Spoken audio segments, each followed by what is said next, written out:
الله على راحه. فاش كنخرج هاد البهيمات كنلقى راحتي وكنتهنى من صداع عسيله.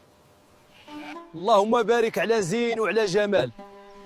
افيناك اعمي السبع خوك قردوش تزعط. سيدي عسيله ما كاين ما نخبي عليك.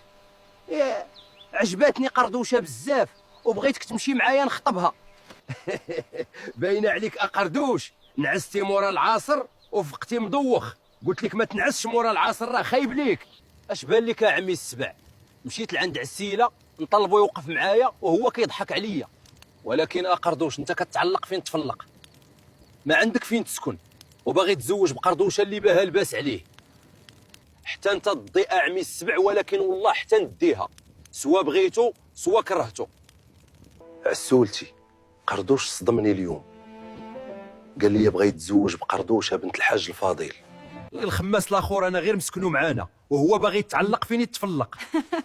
طفي الضوء خلينا نعسو يدبر لراسو. كنشكركم على الدعم ديالكم، وجينا نخبركم باللي هذه الصفحه غادي نوقفوا فيها الفيديوهات بسبب مشكل تقني. رابط القناه الجديده غادي تلقاوه الفوق في الصفحه، وشكرا لكم كاملين.